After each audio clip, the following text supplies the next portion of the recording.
analysis. So let me say a little bit about that, and then we'll be having a very small presentation on that topic, and we'll be going to the hands-on session immediately after that, and there we'll be discussing more on that. So my objective here would be to make you understand what this particular topic is, and we'll be demonstrating you how can we carry out this type of analysis in R. So we can follow that in Python as well, in any other software you are using, because most of the software work with similar fashion, but the syntax is different. That is, the grammar of writing the code is different. So let me introduce the topic first.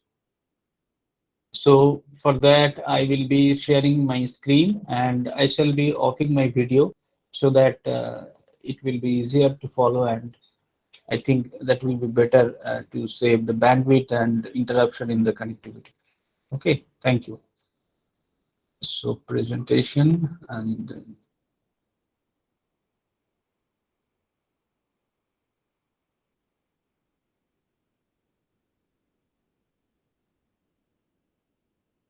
okay, just for a quick confirmation, may I ask you that can you see this particular thing?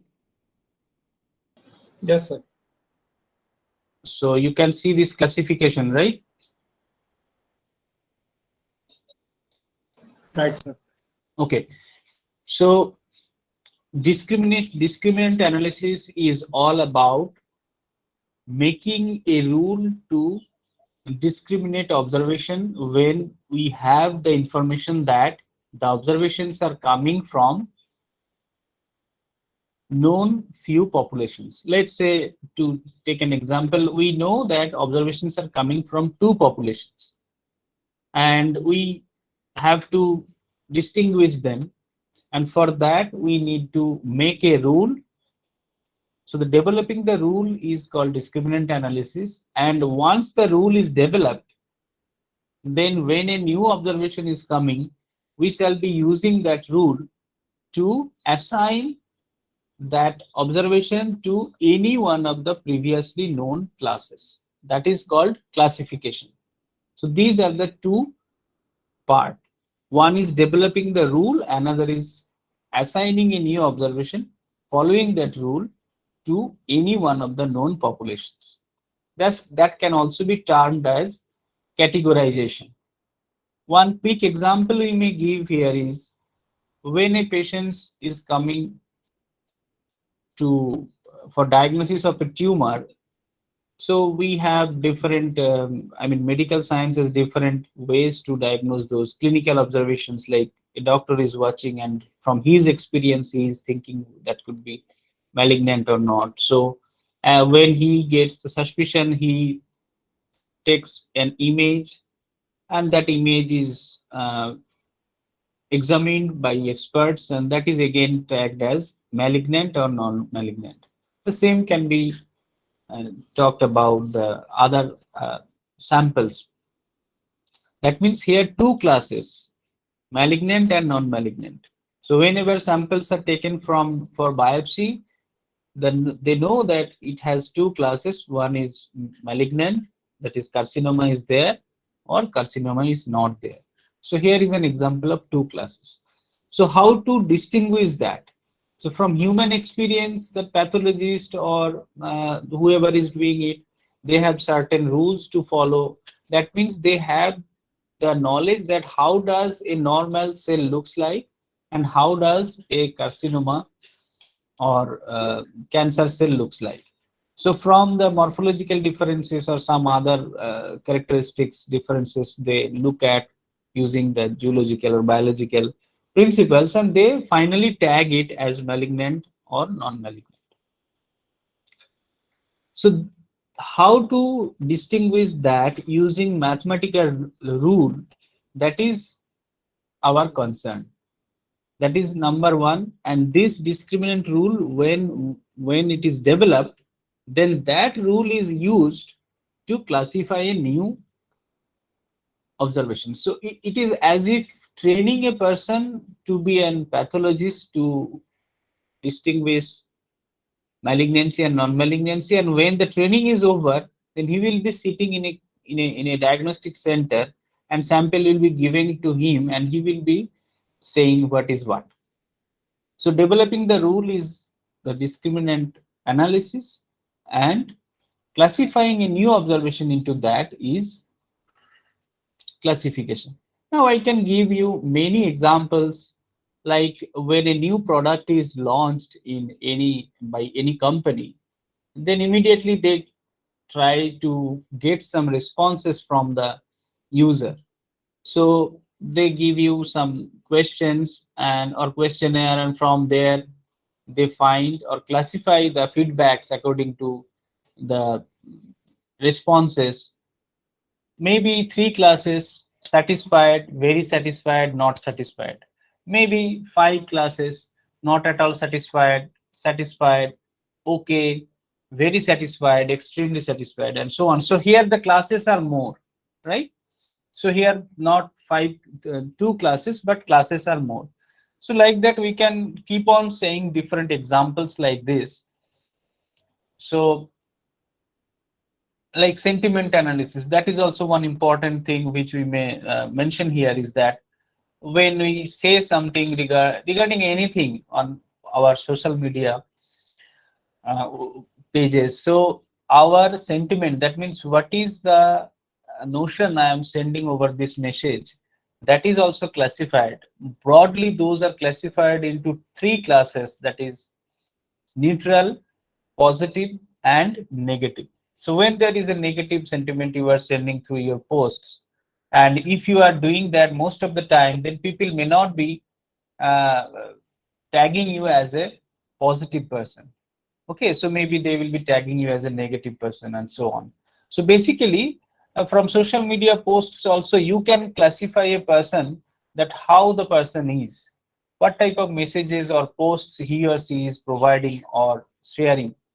So we get an idea about the person following that. So basically, we know that these many classes are there, and we have some sample observations, and obviously in that sample observation we would have what observation is coming from which population. That is called labeled data. So we would have the labeled data, and from that data we have to develop a rule for classifying a new observation into any of the known classes. So that is all about discriminant analysis and classification. One more thing here I would like to mention is that there is one interesting topic called clustering. That is a supervised learning technique where it looks like very close to classification, but it is not. Those who are from biology background, here I found two of our friends are there, so they may be following it very nicely, or probably some of many of you as well. Like all the living beings are broadly classified, though we say it classified, but we statistician call it grouped into two groups. One is living animals, another is plants. And among animals also there are some subclasses: chordata, non-chordata. That means who has spine and who does not. And among the chordata also there are several classes: mammals, and then amphibians, and so on. So that is actually not classification, that is actually grouping of observations following the similarity of the observations. Observations in a group or members in a group are similar to each other, and observations of different groups are dissimilar. Okay, so that is called clustering, that is unsupervised learning. There we do not know how many classes we can form, but we would have the, like we have the students of our class. Now if I wish to group them, we can group them into semesters: first semester, third semester, and fifth semester right now, because they are in the same class. Now we can group them according to gender as well, male and female. So there are different ways to cluster people, but that is not classification. Okay, so this is one thing I just could not resist myself to mention so that we don't get confused with these two. So in a simple graph or diagrammatic representation, we can say that basically when this particular dotted line is not there, so we can say that we would have these dots and we have to develop this line so that, or draw this line so that anything above the line will be termed as from population 1 or pi 1, and anything below this line is from population 2, when we know that the observations are coming from two populations. Okay, so that is basically the idea. Now the classes could be more than two, but minimum two should be there, otherwise the questions of classification or question of discrimination doesn't arise. Okay, I would like to request you all that if you feel you can stop me anytime you want, because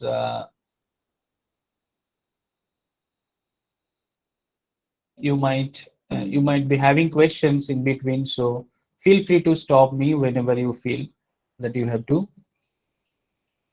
ask a question.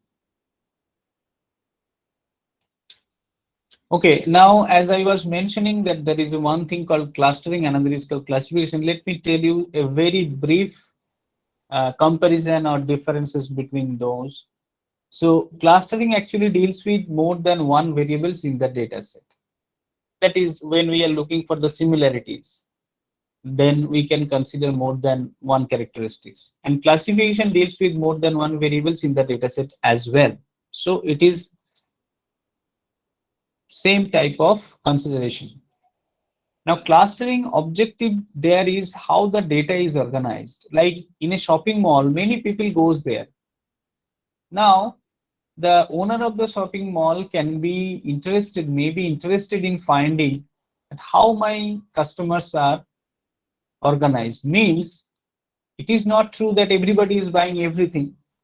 So whoever is buying what type of commodities, like whoever is buying apparels, whoever is buying vegetables, whoever is buying cosmetics, whoever is buying, say, hardware things and so on.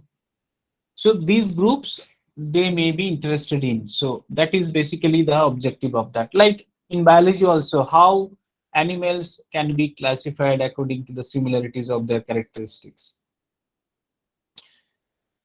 In classification, we have to actually, basically what we do is identifying different types or classes of variables under discussion. That is, identification is our main objective. Now in clustering, number of groups are not known prior to the forming them. As I said, that we after the group is formed, like animal kingdom, we know that how many groups are there, and that also depends on different characteristics. But we do not know the definite number of groups in clustering.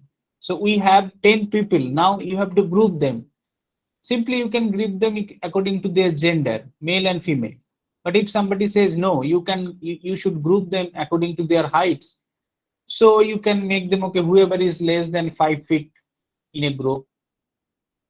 People from 5 feet to 5 feet 7 inches will be in a group, and people above 5 feet 7 inches will be another group. So that could be another way of grouping them.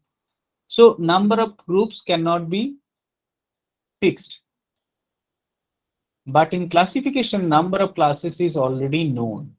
You know that in a department, people are of two types, either a student or a faculty or an employee. Employee means who are non-teaching faculty. So three types of people comes into there.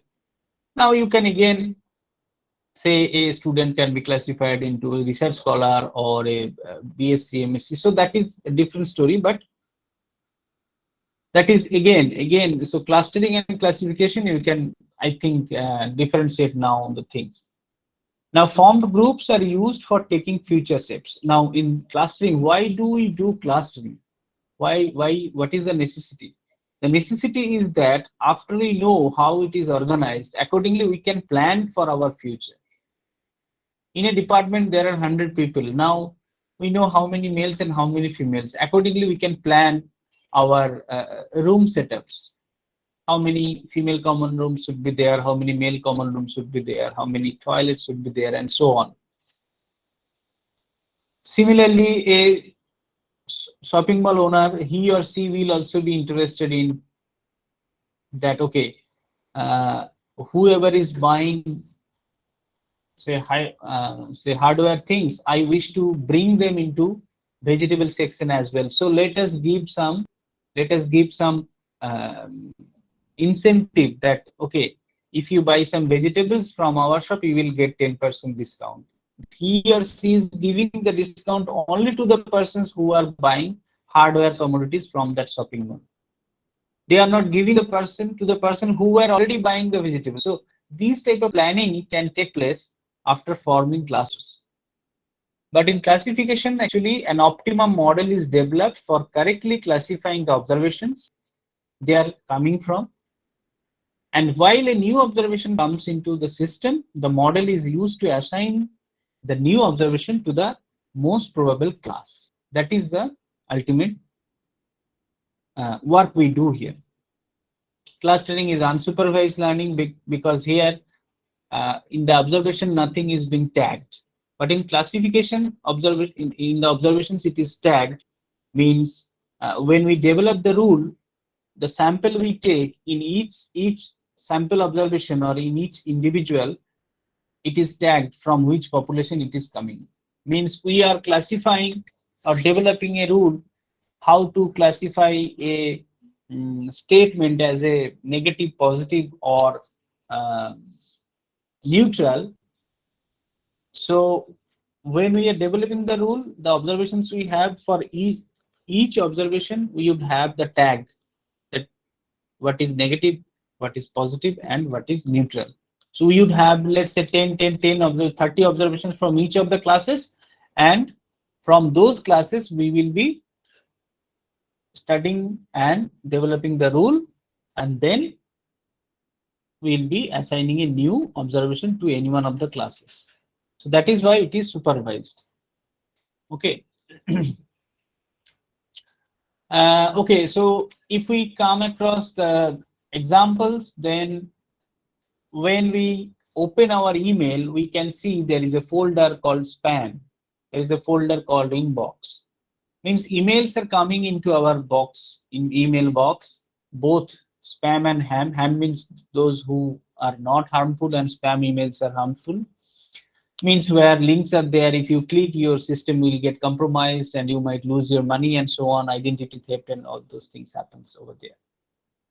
So what happens is Google and other email service providers, so they run machine algorithm rule using this discriminant rule that okay, if these words are there, that email will be tagged as spam, like lottery, prize, huge amount, luxury, and so on. And there are some other features also we worked on these things. We found that literally, generally,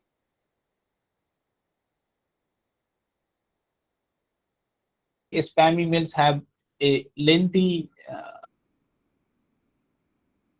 more than 100 and so on. So that is the difference between. But tagging incoming emails into spam and ham, that is a real life example of discrimination or discriminant analysis.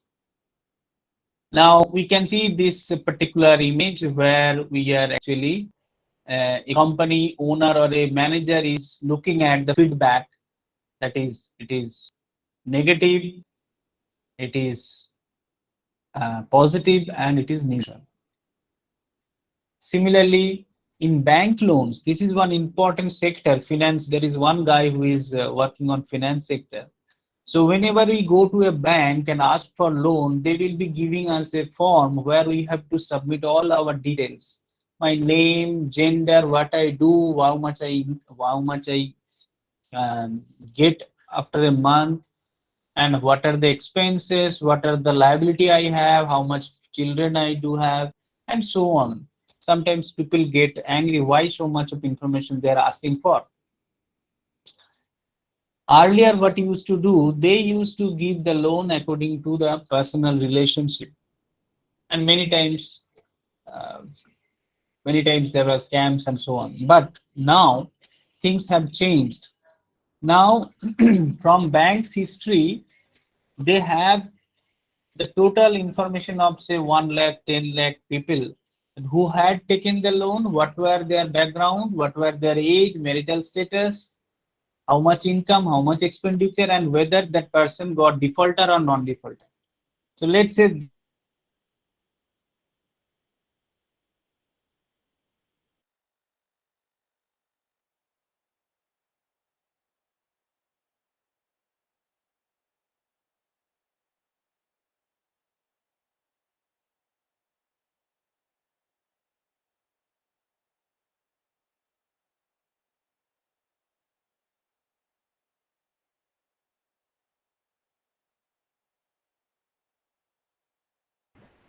I think sir has disconnected. Sir, are you there? No, I have to call.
Sir will join within few seconds.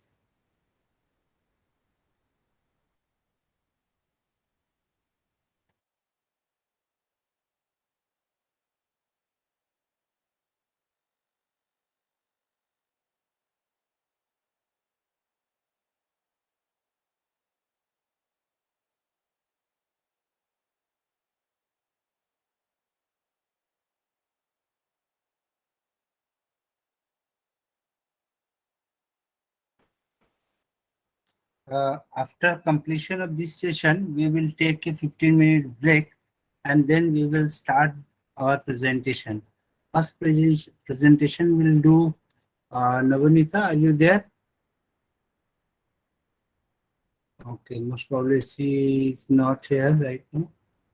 So, sir is back. okay, so I'm sorry, actually, there was a power outage in our particular department, so that's why we got disconnected. I'm not sure how long I could speak and you could hear. So may I just ask you that how long could you hear?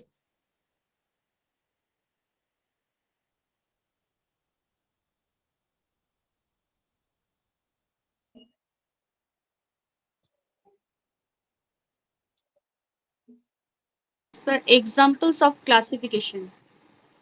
Okay, thank you.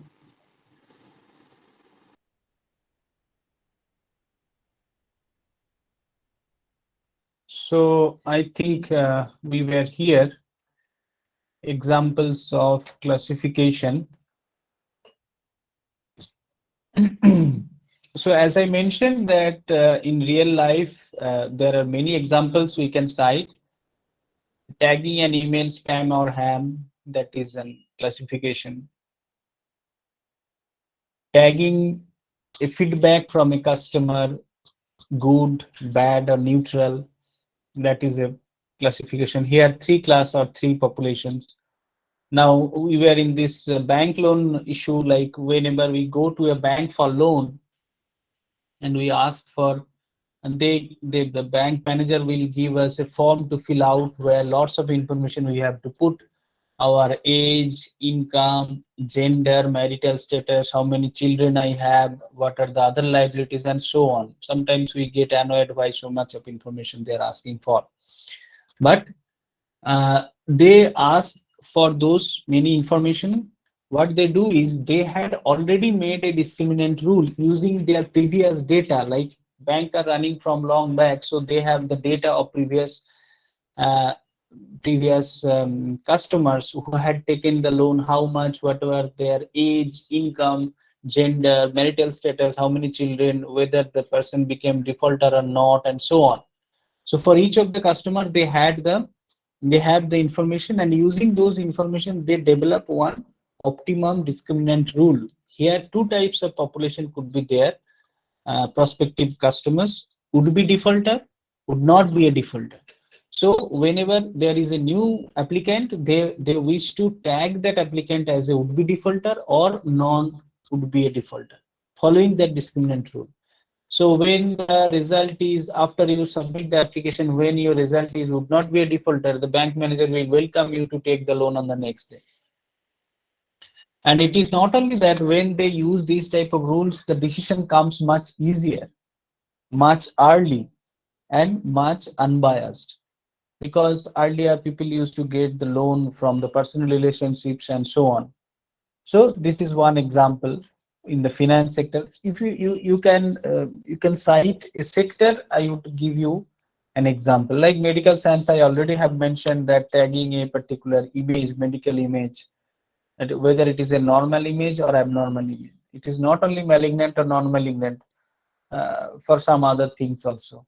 Earlier, um, still it is now human experts are doing the image analysis, but it can be done using machines as well. Like lots of real normal images are put, and along with lots of abnormal images are also put. So what the rule does is it matches the images with the normal image of the new patient, and if it matches with the normal images, then it says okay, you are a normal person, and if it does not, then it says it's an abnormal, so you go to a doctor.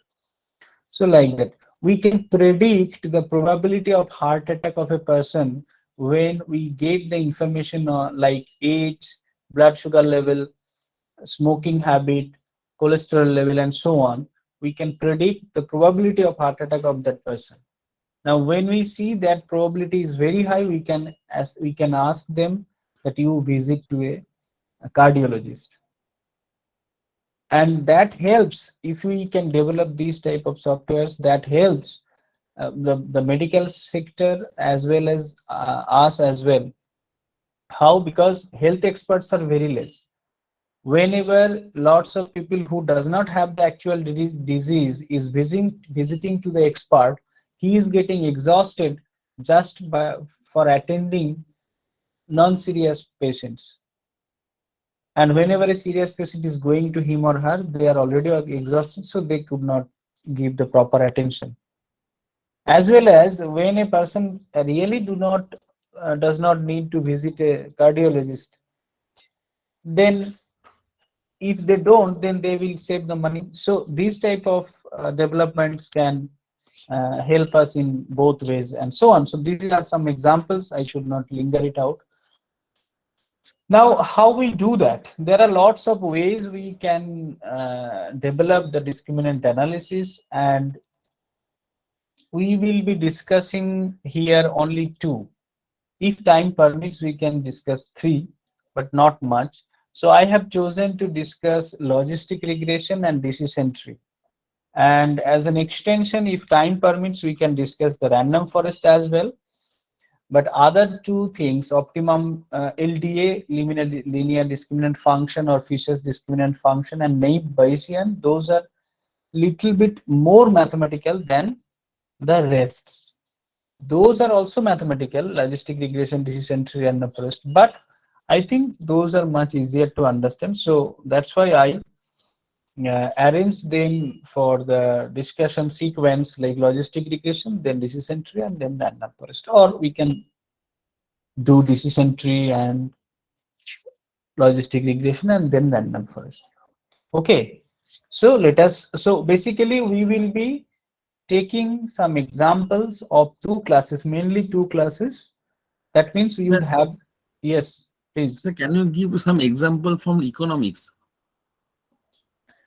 Okay, so what I gave from the bank, that is Suppose not directly given some economic, but a finance sector. given some indicators of the state, we can actually make a demarcation which are developed within India, which are actually developed state or which are underdeveloped Yeah, states. yeah, Right? definitely. Yeah, very good. You already have made your example. So Okay, many but things this can kind be of like thing you are say, saying that below poverty line, above poverty line. So we have how? to take some. We'll have to set some economic indicators, and based on that, we will make a distinction between these two groups of states. Right, right. So that is how we can do. And BPL line is itself an example of discriminant analysis.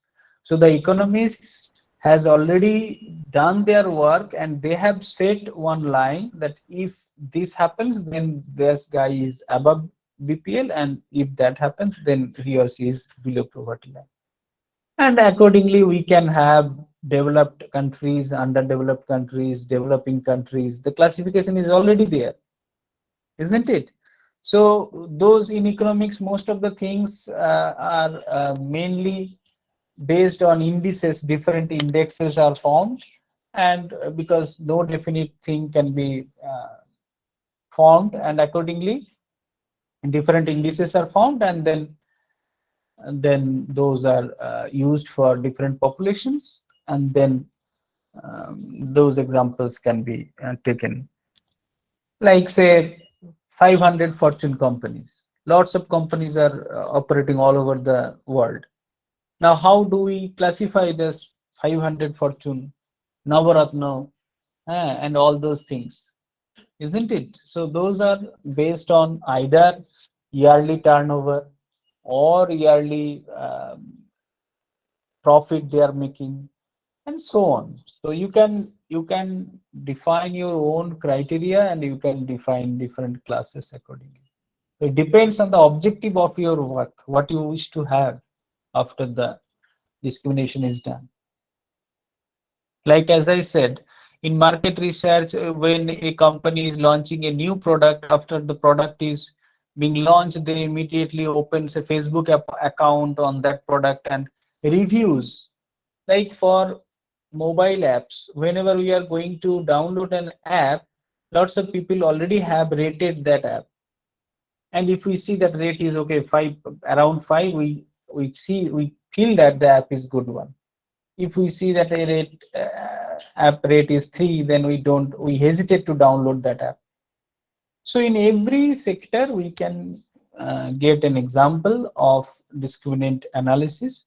It's basically has two steps: developing the rule how to discriminate between the populations we have, and once the rule is developed for a new observation, that rule is applied to classify at which it will be assigned to. And one more thing here we can say that um, mm, don't think that erroneous assignment does not happen. In these classifications also sometimes errors do occur, and we have to accept that error. And before we apply a rule, we must have the information that what is the percentage of accuracy of this particular rule, and then only we go for deploying that rule. Okay, now here we are going to take an example of logistic regression for binary classification. Uh, uh, Here, I would like to give you one example. Right now, I do not have that appropriate picture. I just have the mathematical expression here. Let me tell you one story. Let's say 100 people went to watch a movie like, say, Brahmastra or something. They are of different age, and they are of different gender, and they are of different financial background, and so on. Now, whenever they are coming out of the movie hall, you are asking them, did you like the movie? Some will say yes, some will say no, some will say okay. So let me stop here, that only restrict here only to two classes: liked or disliked. So you are asking to the persons that whether you like the movie or not. So out of 100 people, some had said yes, some had said no. And you have the background of the people. Mainly background means their age, their gender, maybe their average income per month. Maybe you may not have, maybe you have only the gender, or you have only the uh, income or age and so on. That means you can collect as many information as you can of that particular respondent, but the outcome here is yes or no. Did you like the movie? Yes. Did you like the movie? No. Now, if your objective is to predict that a person who is going to watch the movie will like the movie or will not like the movie, this is your objective. How to do that? You may say, why don't we go for regression analysis? Probably you had the regression analysis class yesterday. So if you can simply think of, if you go for regression analysis, now as dependent variable, you have only 0 and 1 as the response. That is yes or no. If we tag yes as 1 and no as 0, then as a dependent variable, which we normally denote by y, we would have zeros and ones. And for independent variables like age, gender, family income, those will be either quantitative in nature or qualitative in nature, right? Now regressing those in a simple regression technique could be erroneous. That will not give us a good results. Probably we have the uh, yeah, appropriate graph for that. So if you have, so you have the output either zeros, that is 0 means y equal to 0, y is the response. So these red dots are zeros. That means we have 1, 2, 3, 4, 5, 6. 6 respondents have said no, I did not like the movie. And 1, 2, 3, 4, 5, 6 respondent had said they liked the movie. So if you scatter plot those data, you would have this graph. Am I right? The left hand side, what you see? Are you getting my point? Yes, sir. Okay, thank you. Now you see, now if you would run a regression, linear regression, then you would get a linear regression like this. I'm sorry I did not give the R-square values and so on, but this particular regression will have a very poor R-square value. R-square means the variability explained by the regression analysis. If it is close to 1, that means the regression is doing a good job. But if we take this type of sinusoidal curve or this type of curve where we would not get as output 0 or 1, but we would get a probability. A probability that what is the probability that this person will like the movie. If that probability is more than 0.5, we are tagging that as 1. If that probability is less than 0.5, we are tagging that as 0. So let me go back to this particular equation.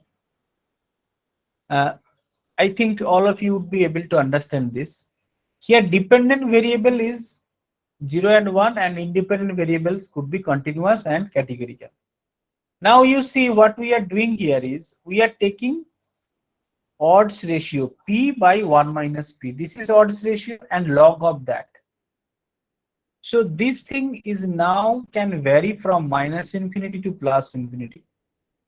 And this portion is actually a linear expression. Not linear, I would say.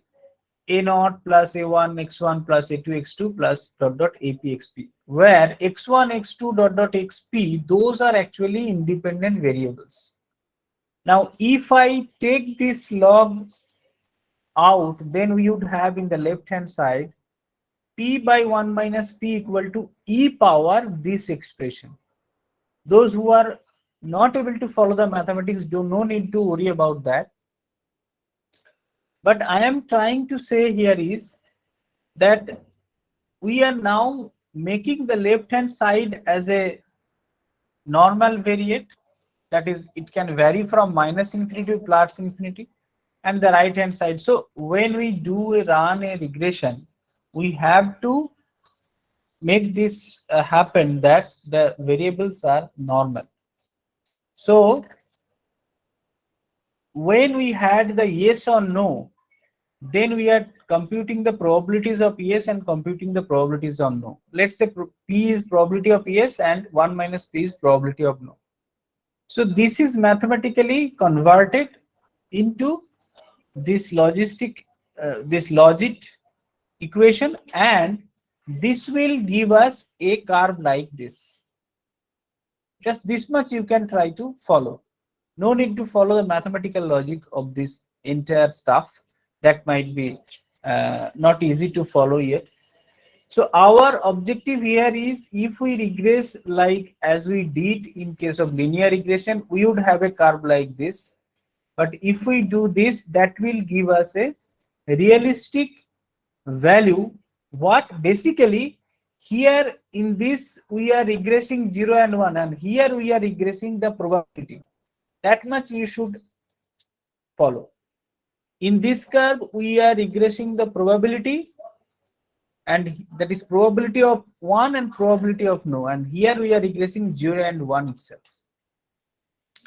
Now as I was mentioning that this curve in the second panel what we had, this curve is taken and the stiffness of the curve could be different. Like this ace is different from this ace, right? So it depends on how the observations are and how you are rigid to the conditions and so on. Now you see, if you take 0.5 as the threshold value, now when the probability of 1 is more than 0.5, that you are tagging as 1. That is, the outcome will be 1. And when the probability of 1 is less than 0.5, then you are tagging that value will be 0. That is, he or she will not like the movie. So here in the x-axis, let's say you are putting the age of the person and probability of liking the movie. Okay, generally what happens, if you talk about Brahmastra, I have not seen this.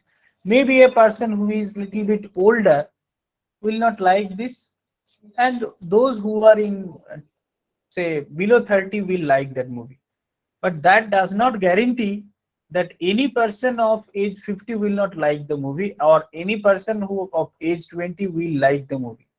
If that was the fact, then we could have discriminate according to the age. Your age is below 50, you will like the movie. Your age is above 30, you are going to dislike the movie. It doesn't happen like that. That's why we have to follow this one. I had a good example. I would try to follow this up. If that I get, and that will be nice to explain further.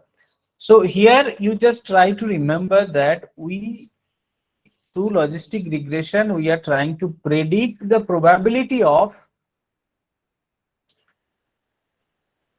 liking the movie.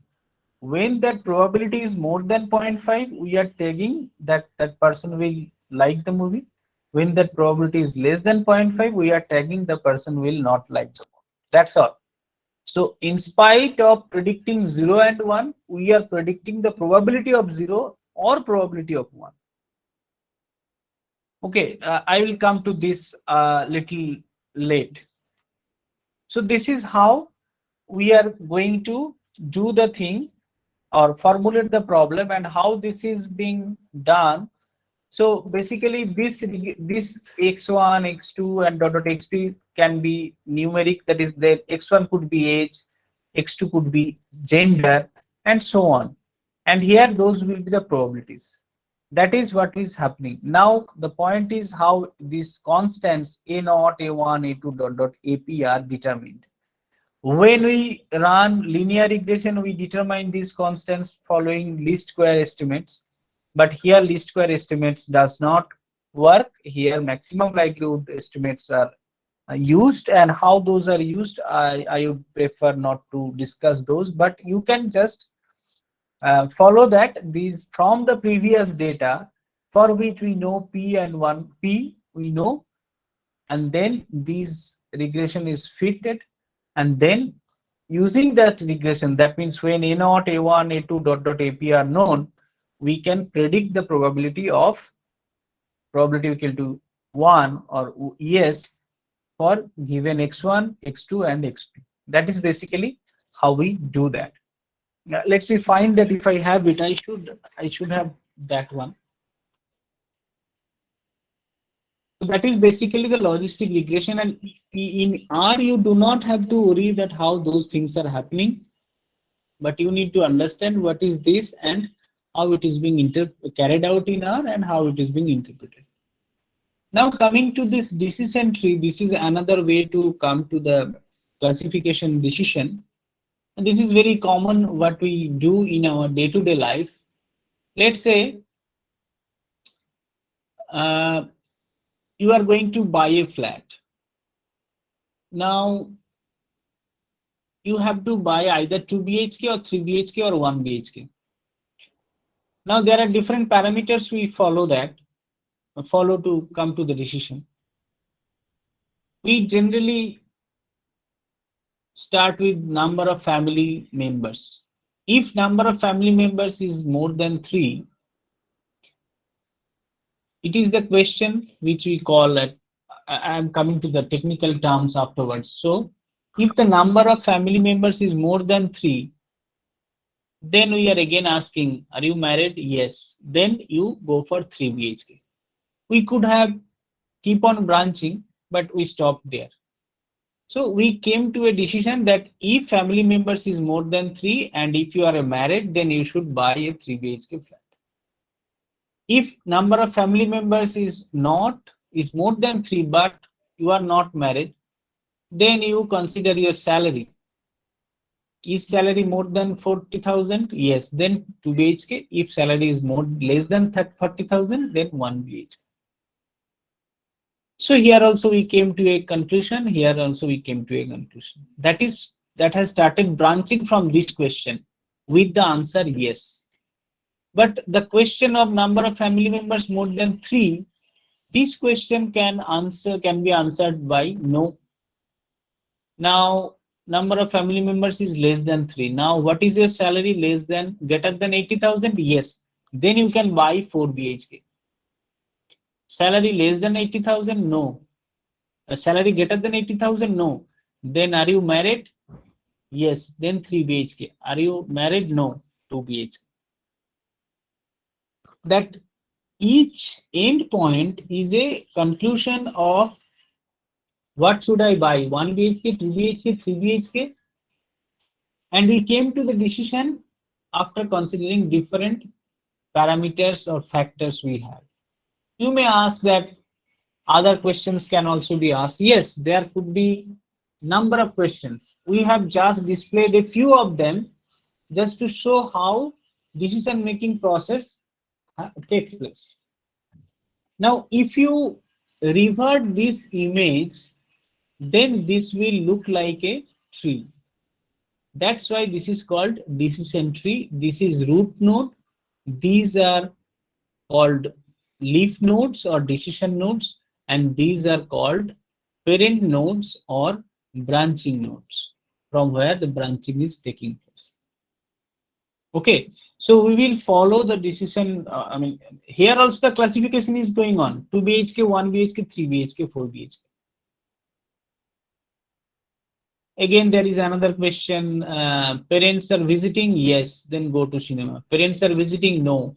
How is the weather? Sunny. Play tennis. How is the weather? Rainy. Stay in. Weather is windy. Then again asking money. Are you rich? Yes. Then go for shopping. Are you rich? No. Then go for cinema. So like that, different types of decision making process takes place in our mind or human considerations. And if we revert this picture, then it looks like a tree. That's why it is called decision tree. Okay. So basically, this is the idea. Then we would go for practical in our studio or Anaconda Navigator for understanding how these things are done in R. Okay.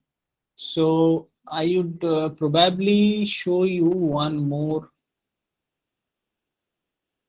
Okay, so I think I should go to R and then show you the analysis once, and then we'll go for further decision tree techniques. So let me ask you one more thing, that could you follow that logistic regression idea? In a single lecture, you may not be able to follow the everything what I say, but how the thing is being done. Basically, here we are predicting, sometimes it is called regression of 0-1 data, yes or no data. Okay. Basically, when we have binary data, then linear curve will not be able to explain it better. Right. The logistic curve will be able to cover the points better. Yes. So using logistic curve, actually we are not predicting the 0 and 1. Actually, we are predicting the probabilities of 0 and 1. And when the probability is more than 0.5, we are tagging it as 0. And when the probability is less than 0.5, we are tagging it as 0. 0.5 এর বেশি হলে 1 আর 0.5 এর কম হলে 0. Yes. That is the idea. And I would look for the another presentation I had. I would to explain it further if we have time. Now let me show you how we do that in R. I have a dummy data set. Let me show you the data set first. You see, I have taken some data of 50. I made this data actually. You see, there are 50 observations. Here only age and liked or disliked, that is noted. So age 25 liked, yes. Age 34, second person age 34, did you like the movie? No. Third person age is 56, did you like the movie? No. And so on. The data is there. This is the simplest form of logistic regression for binary classification. So here the classes are yes or no, that is liked or disliked the movie, and this, the age is the independent variable. Okay, would you understand the data? Now we are reading this data first. So in this line number 1, I think I can make it little bigger. So you see that this is the object name movie understood data, and then assignment operator. Since you are, some of you are beginner in R, that's why I'm just telling this assignment operator, and then read.csv. We have to give the path and then name of the file and header equal to t. T means true. Nowadays it is not mandatory.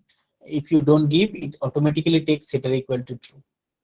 So I have already run it, and now we are going to see the dimension of the movie data. Dimension means how many rows and columns are there. So let me run this. Yeah, the dimension is 50 by 20. Sorry, 50 by 2. That means there are 50 observations on 2 variables. I have shown you the data. 50 observations and 2 variables, age and liked or disliked. Then if we wish to view the entire data set, then how can we do that? Let me run this. So head, and within bracket we have to give name of the object or data file, comma, n equal to 50. Means here we are giving n equal to 50 to see the entire data set. And if you do not give anything here, then it shows you the 6 observations. Okay, 6 observations. Let me run this one. You see that we have obtained 1, 2, 3, 4, 5, 6 observations. And if I give here n equal to 8, then we will see 8 observations. 1, 2, 3, 4, 5, 6, 7, 8. Those are actually 8 observations from the beginning. If I write here tail, probably you have this earlier. So tail, and then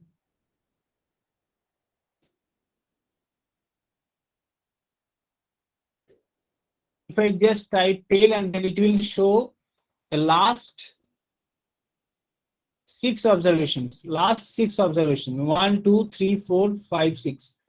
Now, if I see the data, you see the what are the last 6 observations? You see 25y, 30, 48, and so on.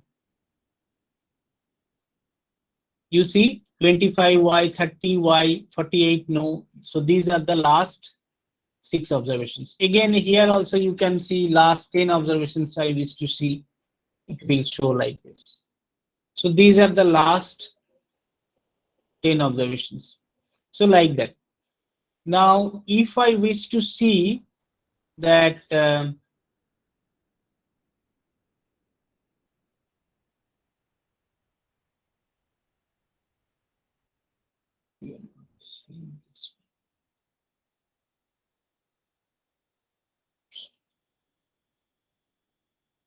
okay, now if I wish to see that what is the total number of missing observations in the data. Let me tell you one thing. Once you start working in R or whatever software you are using, after you take the data in, you should do some preliminary studies, which we call data cleaning or data manipulation, or not, I mean data preparation, pre-processing of data before you analyze it. I can give an analogy that when we go to vegetable market and bring some vegetables for cooking, we do not just immediately after bringing the vegetable, we do not put them on the pan immediately. We bring the vegetable, wash them out, we throw out the rotten things, we take the best part for cooking, and then we sir আপনি এটা কি use করছেন? Jupiter logistic, এটা এটা এই আরটা কোথায় পাবো স্যার? আমরা তো আর স্টুডিও ইউজ করি। আচ্ছা আচ্ছা আচ্ছা, ওই পার্টটা আমার বলা হয়নি। আচ্ছা বলি, আর যারা আপনারা কাজ করছেন, সো আর is a software which can be downloaded and installed in your computer, and you can start working, which looks like this.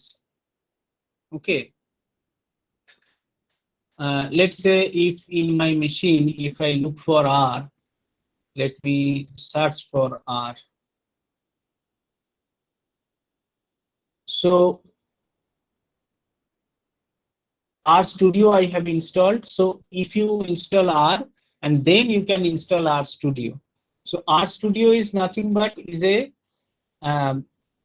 GUI, graphical user interface, for using R software. So it gives your working experience in R in a better experience. And if you do not install R Studio, then also there is no problem. You can use your R only through kernel. Means there will be a white window or black window as per your setup, where you can write your code and run the code to get the output. That's all. Now there are some other GUI, graphical user interface, which also gives you the facility to working in R as well. Like if you have only R, and if you work in that, then you would have this type of interface. This is called R kernel. Okay, this is called R kernel. Now, since I have opened it in R Studio, it has 4 quadrants. 1, 2, 3, 4. This quadrant is the R kernel. This is the space where you can write the code.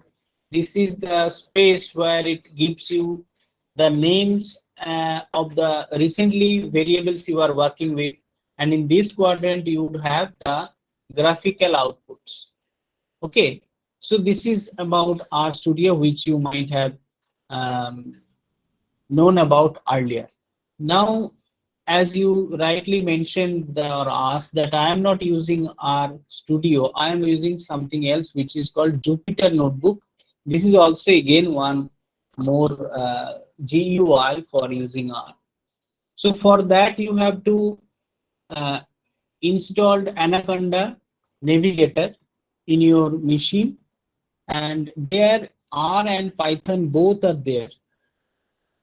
Like in R Studio also you can work in Python. Similarly in Anaconda Navigator, you would have a Jupyter Notebook, like open with Jupyter Notebook.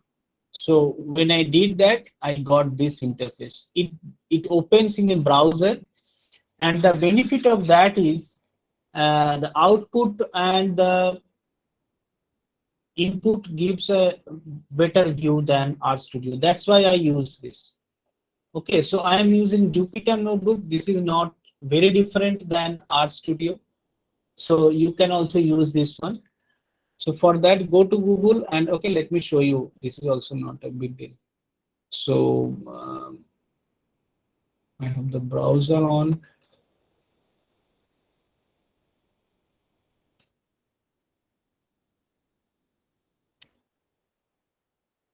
You see, Jupyter Notebook is already there. Jupyter Notebook download. This can be done, or you can write Anaconda. Yeah, Anaconda Navigator. You see, Anaconda Navigator. When you click on that, you would get, yeah, this one, distribution and so on. You download it, install it. This is absolutely free.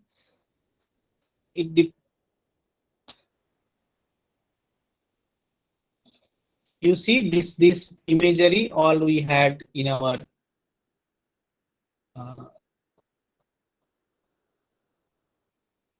yeah, here I had this Jupyter Notebook and so on.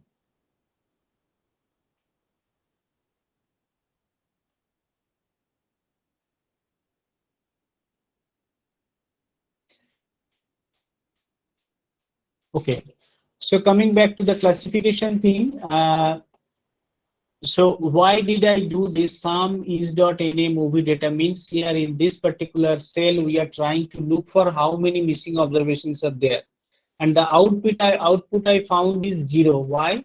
Because there is no missing value. If there is missing value, then you have to address that missing value issue either by deleting that particular cell or something you have to do, or replace that by some known value, and then you go for analysis. Otherwise you will end up with an erroneous analysis. And that's analogy I was giving, the vegetable cooking. That is, after bringing them from the market, we do not immediately put them on the pan. We clean them, we take the best part, we cut them off, and then we put them into the pan. Similarly, you have to pre-process the data before you analyze that. So this is part of pre-process, means you have to check whether there is missing value or not. So no missing value in this. This sum will give you total missing value in the entire data set. Maybe in variable 1 there is 1, maybe in variable 3 there is 3. So total will be given. And you can find variable wise as well. So, and names of the variable, that is names and name of the data file, which perhaps you all know how to work on this. So we see the names of the variables are age and like. Now we have to check what is the structure of these variables. So for that, in the cell number 6, we are running this code, that is str, structure of the movie data means whatever the variables are there, what are their structure. You see, R has taken age as integer because those were all in integral values 25, 84, 25, 34, 56 and so on. So R by default has taken this as a integer, and like it has taken as label already n and y, that is no or yes. So 1 and 2, those are the two levels. So it has taken like as a factor with two levels, n and y, which are denoted by 2 and 1. Now we understood that we have to change the nature of the variable age from integer to numeric, because age could be 30.5, 25.6 and so on. We cannot keep those as integer, so that might be an error. So we just changed the nature of the variable age into numeric from integer in this cell number 7. How did we do that? So we did that like this: movie underscore data, that is name of the data file, dollar and name of the variable, then equal to as dot numeric, and then name of the data file, dollar and name of the variable again. Okay, so this converts, cell number 11 actually converts the variable age from integer to numeric, and which is needed. Now, after you do that, you should check whether that has taken effect or not. So for that, again, we are looking for the structure of the data file. After we transfer, you see now the variable age has taken numeric nature. Earlier it was integer, now it is numeric. Okay. So that is basically, we had now the pre-processing done. Now here comes the question of training set, testing set and all this. Let me tell you this little more. We can take the entire data to fit into a logistic model. And in that case, like we ran regression by using the function lm, then within bracket y tilde x. Okay, that is regress y on the variable x, comma data equal to data file name. And before that, we use the function lm. And here we will not use the function lm. We will use something else that is called glm. But before that, you may ask this question that why did you do this training set and testing set? Now, my question is, if we use entire data set, let's say we have 50 observation, if we use the entire 50 observation for training, that is fitting the model, then we would not have left any data to test how the model is doing for future work. Means your objective is to classify new observations, but presently you have 50 observations. So you can use those 50 observations to develop the model, that is the discriminant rule. Now you have no observation left with to assess how this discriminant rule is working. So for that, what we do, we generally split the data into two sets. One is called a training set, another is called testing set. Generally, more than 70% of data are kept into training set. That is, out of the data we have, 70% of the data points we take for training the data. That means for developing the discriminant rule. And remaining 25% will be used to test how the developed discriminant rule is doing, means how good it is working. Okay, that is one important step. Now this 70-30 split or 75-25 split or 80-20 split, that we cannot do at our wish. We should do that randomly. It is not that first 25% observation will be removed for test set and other 75% will be taken. No. We have to pick those 75% and 25% randomly. So that thing is doing here, and this has several ways to do. So here we are doing that very simply using a function called floor. So SMP underscore size, this is called sample size assignment operator. Floor is a function. 0.75 into n row movie data. That means 75% of the data we are taking separately here in this. Now here set.seed, it has a special implication. As I said, you have to select those randomly. You have 50 cells. You have to select, say, 20 cells randomly. Now, how to ensure that? Maybe you can select randomly first 20 cells. Not first 20, you have selected 20 cells randomly. Now, second time when you will be doing that, your cells could be different. So when I run this code over and over, the results will vary. So for that reason, we have fixed our random start using this particular command set.seed.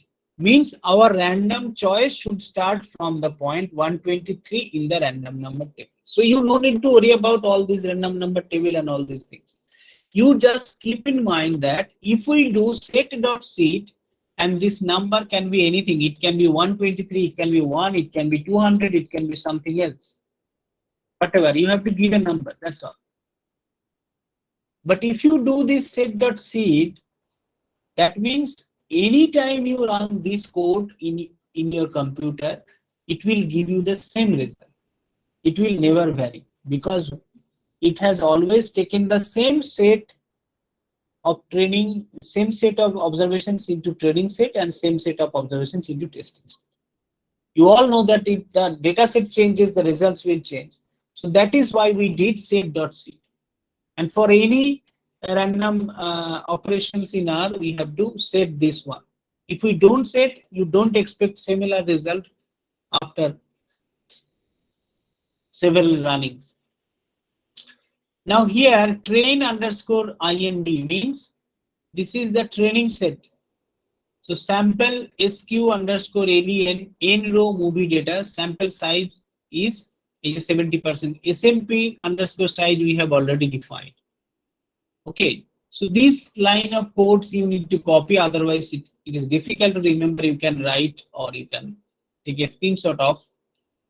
Then what we are doing is train equal to movie data train underscore int and test equal to movie data minus train underscore int. Mane, after removing the observations for training set, whatever is left with, keep those as a training set. Let me tell you, we will be doing this training set testing split in a different way, using a different package. But as I said, in R, a single thing can be done in several ways. So this is one such way. So here in the cell number 9, what we did basically, we have splitted the training set and testing set from the original data set. Just follow the storyline, not the code, because in a single day you cannot learn the code, but you can copy it and you can practice it afterwards. Now to see whether that has taken effect or not, you see we are choosing here or looking for the dimension of the training set. Now 75% of 50. How much? It will be around 35. So it exactly cannot take 75 because it is not a rounded value. So 37 observation it has taken. 75% of 50 is around 37. So here 37 observations are taken in the training set. Similarly, the test set contains 13 observations. So if you look for the test set, because we had 50 observations, 37 is in training set. So obviously the rest, that is 13, will be in the test set. Now here comes the model building of the logistic regression. You don't need to worry about how to least square regression and all this. You see what we are doing. We are here giving a name MDL as the model. Then we are using GLM, generalized linear model, not LM. LM is linear model. Then like is the dependent variable. Like is yes or no. That is 0 and 1. This is regressed. This sign is called tilde. over the variable age, comma, data equal to train, that is use the training data set for this fitting. One more thing here we have to give, which we did not have in linear regression, that is family equal to binomial. This is very important. This family equal to binomial we need to give in inverted comma. Why family equal to binomial? Means we have two outcomes, yes, no. If we had three outcomes, we had to give a different one, multinomial. Two outcomes. So this we have run. Now our job is very simple. We can see the summary of the model like we had seen in case of linear model. Summary, we had the intercepts and the regression coefficients and so on. And we see that intercept and age, both variables are significant at 0.001, means at 0.1% level of significance. I hope you have this knowledge, you had this discussion in your regression analysis class. Means if you see the star, either 1 star or 2 star or 3 star, as many stars are more, that is more good. That is better actually. This shows that the regression coefficients are significant. That's all. So we see that regression is significant. Now we are going to predict the test set. Note that we never used the test set for developing the model, as if they were not there in the scene. So we developed a model. Now we are going to look for how does it work in the real scenario. So how to do that? This is any name you can give, assignment operator. The predict is the function. Predict from the model MDL for which data set? Test type equal to response. You see earlier it was family equal to binomial, and here we have to write type equal to response. This much you have to give. So I ran, and as I said that we will have the probabilities at the prediction. We will have the prediction, that is 0.9, 0.95, 0.23 and so on. And we will convert them into yes or no according to their value is more than 0.5 or less than 0.5. So this is being done in the cell number 19, where pre2 is if else. If pre is greater than 0.5, then yes, else means pre is not greater than 0.5, then no. That means for a output, if the prediction probability was more than 0.5, then you take that as yes. If the prediction probability is less than 0.5, then take this as no. Now what we are doing using this cell number 20, in cell number 20 actually we are making this output as a data frame. I hope you had the preliminary class in R where you knew what is a data frame. Data frame is a data type where we can have numeric and categorical variable both. So we had put them, the predictions, into Y and N. Okay, we had 30 predictions actually. Now model has predicted response categories for 13 cases in the test set. Now putting the observed values of likings in the test set as data frame. So what we are doing here, those are predicted case, and here whatever observations we had in the test set, these are the original cases. Original actually whether the person liked or disliked. Original what was the situation, and these are the predicted cases. These are the predicted cases. Now we will check what is the accuracy. How? Here.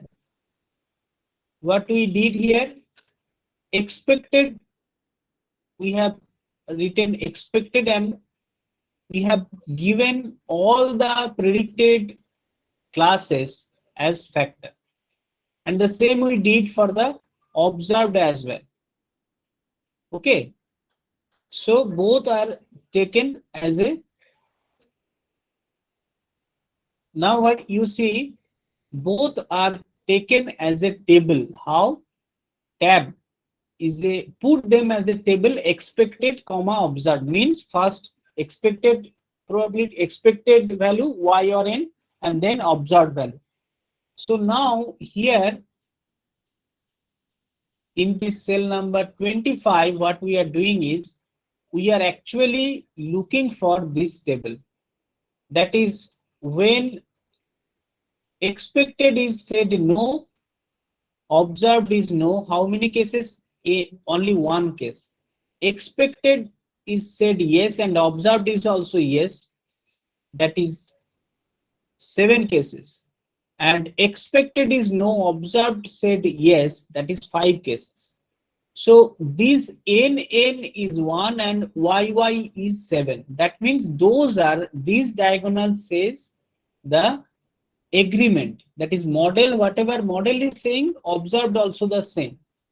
But these off diagonals are actually disagreement, that is model prediction became erroneous. So you see, out of these 13, how many erroneous prediction happened? Only 5. Total is 1 plus 5, 6 plus 7, 13 prediction. Out of 13 prediction, 8 predictions became accurate and 5 became wrong. So accuracy here we are computing. Accuracy we are computing here. You can compute using simple calculator also. As I said, this NN and YY are accurate. So 1 plus 7 divided by total 13. That means out of 13 predictions, 8 got correct. So what is the correct accuracy? 61.53. So interpretation is the model accuracy is 61%.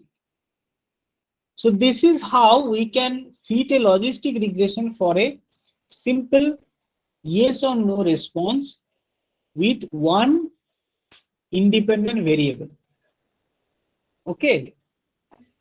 I think you could follow the idea and you could copy the code so that you can practice. Okay, now let me change this set.seed so that I can show you the result got different when we change the set.seed. It would be possible for you to keep the code separately. I think it is getting recorded, so you can follow the recording as well. So I think that will also be one way. How can you review this lecture and how can you get the information from afterwards?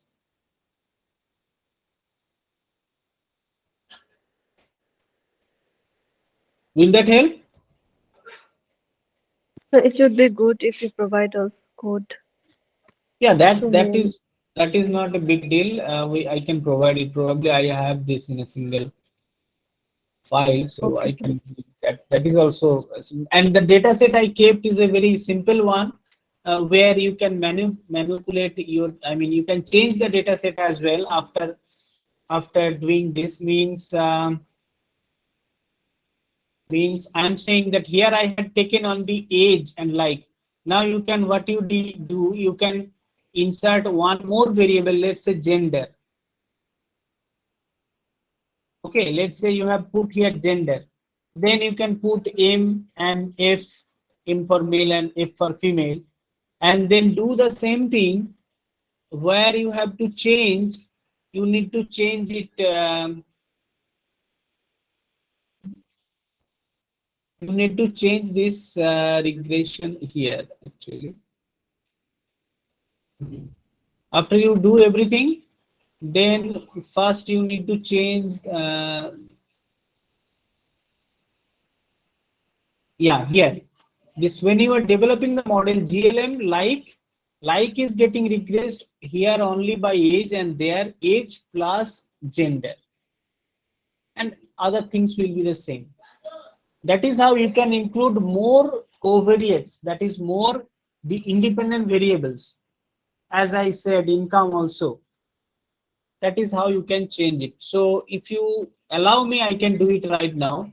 Or if you don't, then we can move to the decision tree part.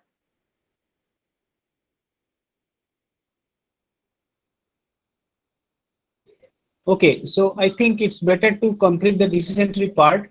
At least if you had the idea what I did and how I did it in R, that I can provide the code in no time, that's fine.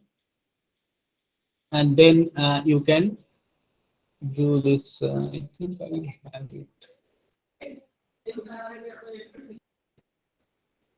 I just keep it too small.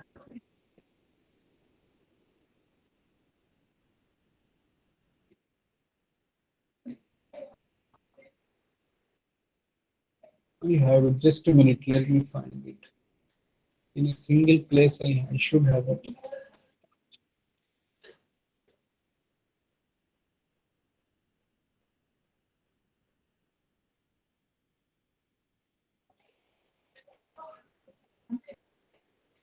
Yeah, I think this one, logistics simple.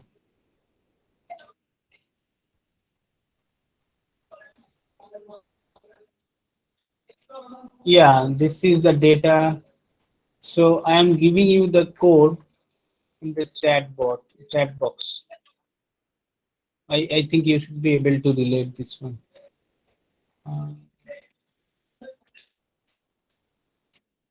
Okay.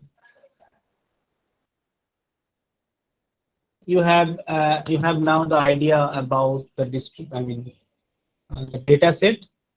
Now I gave you the code, so you can now use it for your practice.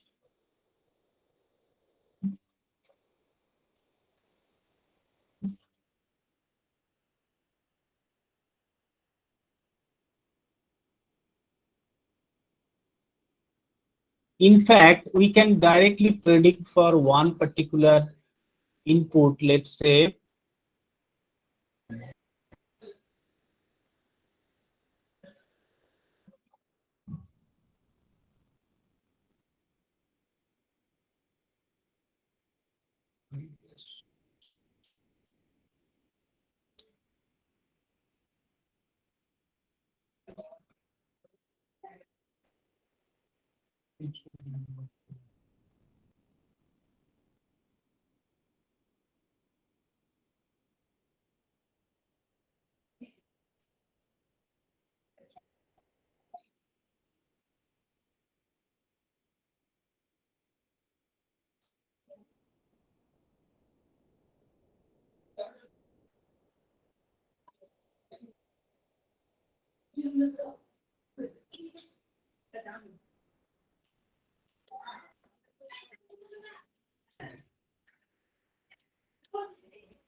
Okay, so I think I should go to the decision tree thing now. It's not. It's almost 18 minutes we are left with, and I cannot override because you have another class after this one is done. So decision tree thing you have understood probably, that basically how we take the decision. I had another presentation on that. Very quickly, let me go for discussing this one so that you should be able to understand.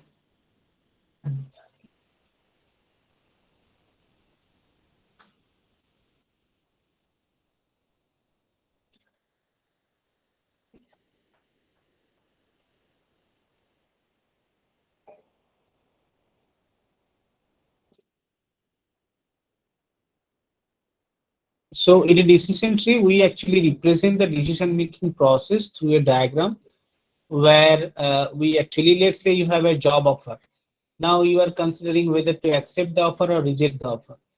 First, your consideration is salary. Is the salary rupees more than one? Yes. Okay. Now, do I have to relocate? Yes. Now again, you are asking, will the company provide me accommodation? Yes. Then you are saying, okay, will the company provide me car? Yes. Then you are accepting the offer. So this much conditions you are putting. Now again, if you go back to the root node, is the salary more than 1 lakh? No, reject it. Okay, then when the salary is more than 1 lakh, let's say there could be some person who don't want to relocate. So relocation necessary? No, then reject. Sometimes people are uh, very excited to leave the present place of posting or present place of living. So that's why maybe it is they are looking for a relocation or through the job. Or maybe in this case here also relocation needed. Yes, there could be no, and there could be the conditions here. So that's how we uh, take the decision. So this process is taken for classifying. This human way of taking decision is mathematically taken into consideration for taking decision or classifying. So as a tree grows from root, it has several branches, and last part of branch is a leaf. Just like this, decision making process starts from a key question that is called a root node, and if not decided, second or next question is considered, and so on. So until the decision is taking place, we keep on going for asking questions, that is branching is taking place. The process goes on and reaching to the decision. That's basically the entire process. Now, if steps are shown in diagram, it looks like a reverse image of a tree. That is why it is called decision tree. So how the data looks like?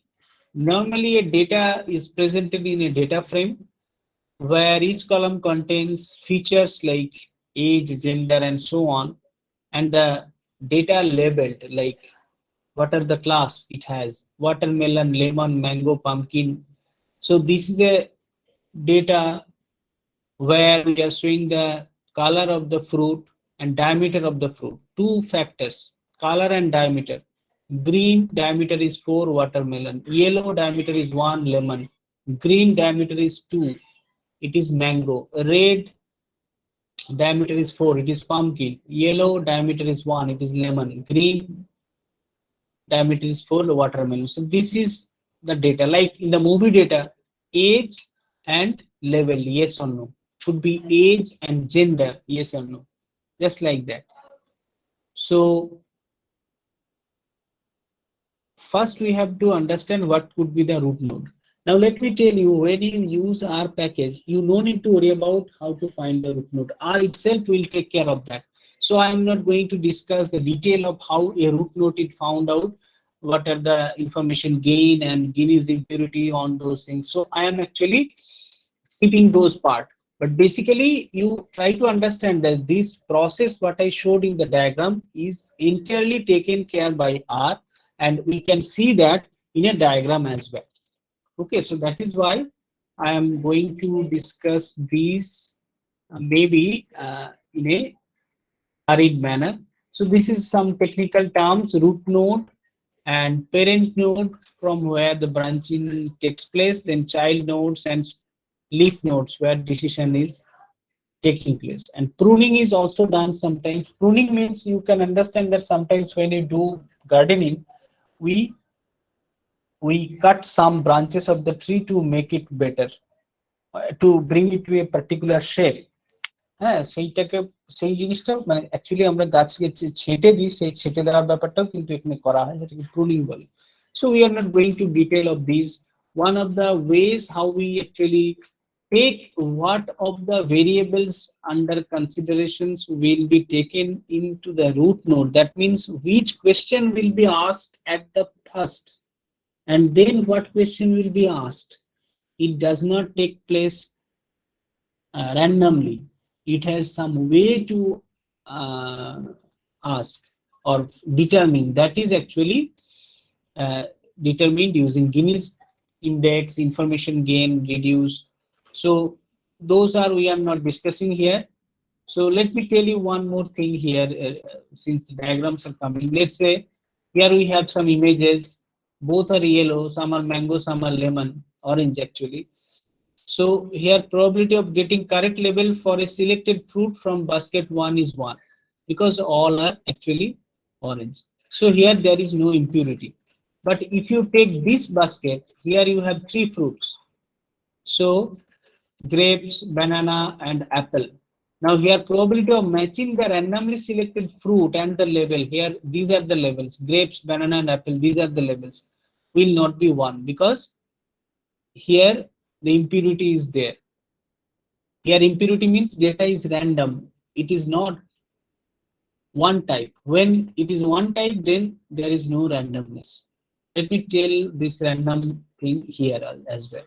So if you look at this particular figure or this particular circle, you see all are minus. You see here all are plus. Then that means here no randomness. So this is so called entropy is less. But here entropy is maximum, because here it is mixed. Negative and positive is mixed. Here it is difficult to bifurcate them. So where entropy is more, there you need to take that one into the first question.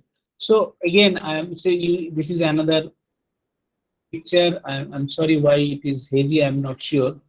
You see, these are blue dots, these are red dots, but these are clearly distinguishable. But here, so this is called low entropy, and this is high entropy, where red dots and blue dots are actually mixed up.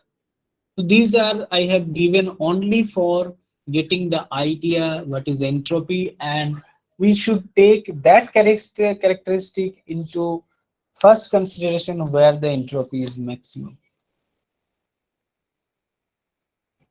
These are some mathematical rules using which we take the root node. So this is once root node and other things are fixed, then we keep on going and the decision takes place. So let me tell you show you one example on decision tree so that we can complete our session in 10 minutes. Here I have used 2 libraries. One is ISLR, another is tree. So that can be done without those as well. So this ISLR has taken for the data sets, this car sets data, and then this tree, this package tree has taken for the decision tree. You all know that I just ran this code, so I am not. I will be running the relevant part. So this already I ran. Then tree I require, and then this is the I brought this into library. And what are the data file also I had read from this particular code, car sets equal to car sets. This is in this package actually. Now you just follow, these are the variable names of the data sets, which we already have shown you how to find out. So basically sales, that is what is the amount of sale, and then income of the family, income of the neighborhood, advertising cost, population in the neighborhood region, price of the car. This is also something like that. Age, average age of the population around the region, education level of the region, urban, whether it is urban or rural, where it is US or not. So this is a company which are multinational in where in multinations they operate. So they had their data for sales, and accordingly they will be labeling that whether the sale is high or low. So here the outcome is the sales is the outcome, which is actually given in $1,000, but we are making them into 2 classes as high, sale is high or sale is low. That we are going to predict. That means we will be providing these informations like a competitive price, income of the persons in the neighborhood, advertising cost, or how much advertisement is being done, what is the amount, population in the region and so much, and then the company will be predicting the what will be the selling rate, high or low. Accordingly, they can take the decision to set up a new showroom or not. So here is the histogram of the data set, which is something you can just okay. Now here we are doing, as I said, that to put the variable cells as binary, one, let's convert into high or low according to the value of the cells. So if else, I just few minutes back I just did probability for more than 0.5 or less than 0.5 into yes or no. Just like that, here also they have used high, yes or no, according to, if the cell is less than 8, then it is no. If it is more than 8, then it is high.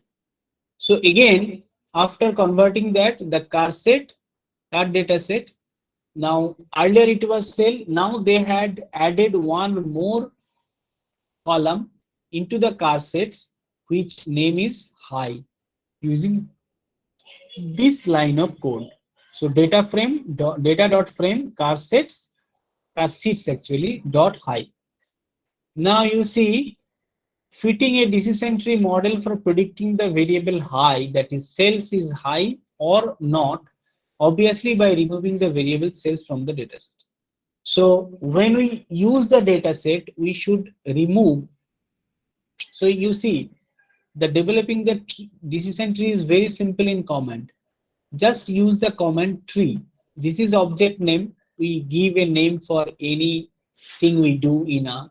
So tree.carsets is not anything syntax. You can just give a decision tree model also.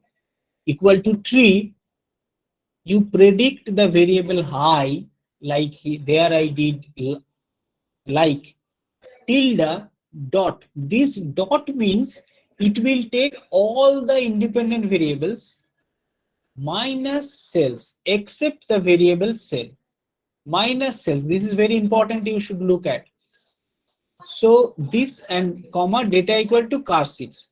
So use the car seat data to model the dependent variable high using all the variables except the variable cells. I think you got it. Now if you look at the summary of this, you get the error rate also, misclassification error rate also. Means it directly gives you the entire result. So misclassification error rate is 0.112. Means out of 250, only 28 got misclassified. That means the region was predicted either low, it has high, or the vice versa. Now, if you wish to see it visually, then it's very simple. Plot, then name of the variable and text pretty equal to 0. Means we are not using any style. So you can see the diagram I was showing you. Similarly, it has taken this cell block, bad or medium, and then price less than 106, price less than 35. So at each branching, it has considered one variable and the level of it, age, income, and so on. Though this is very congested in nature, we can take a printout of this and we can interpret it. So this print of that particular result, we can take this. Okay. So here the stars are actually leaf nodes, means here the decision is taken place. So similarly, so I can show you this particular once more. Tree.car6. This is the variable name, I mean model name we gave. We can change it as well. Now you see, again there in this I did not splitted the data into training set or testing set. I just developed the tree model. But here we are doing this. As I said lastly, that there are many ways to split the data set. So here we are doing one more. Here also again we did set.c train equal to sample 1 colon n row number of row of car seats comma 250 means out of the 400 observations you take 250 into the training set. Okay, n colon n row car seats comma 250. This one is little bit easier than the previous one what I showed earlier. Now refit the decision tree with the training set only. So here also we are doing the same thing. 3 car seats equal to tree, then the variable high is regress, that is tilde dot minus cells car seats comma subset equal to train. This is a new one, means you use the training set to develop this model. Now other things are same, the plotting and everything, I'm not repeating that. And then prediction, you see again we are using the function predict, then this is the model name, and here test set we did not define separately. What we are doing is car seats within bracket minus train, means of the car seat data, if you remove the training set, then whatever remains we will take that as test set. This is much easier. And type equal to class, you see earlier we have given type equal to I think response, here we are giving class. And then this is the prediction is getting, and assessing the prediction as I showed you the confusion matrix. Again here also you can see that no and yes is how much, 74 plus 35, so the accuracy is 75%. I have also computed this manually here, we can use this, and error of the prediction is 24%. If I change the seed.set, it might change. Let me take 1 more minute just to do this, to show you that if I let me seed.set differently. So let me take it 200 and redo everything. This one and then this one, and just to show you the results changes when you change the random start. That is the splitting of the data. If you change, then the results also changes. You see, there is no misclassification now. 95, 55, you see, and then, okay, this one will be 95, and this one will be 55. So accuracy is 100%. And error will be 0. So you understood, I probably, that how things changes and how things can be done for classification using R. Mainly we have taken 2-class classification, that is discrimination. It can be done multi-class as well, that is multinomial thing. So I think I should stop here. It is 5:02. I understand that there could be some questions on your end, but since I have the time limit, so I should stop here. If you have questions, please ask for very quick comments.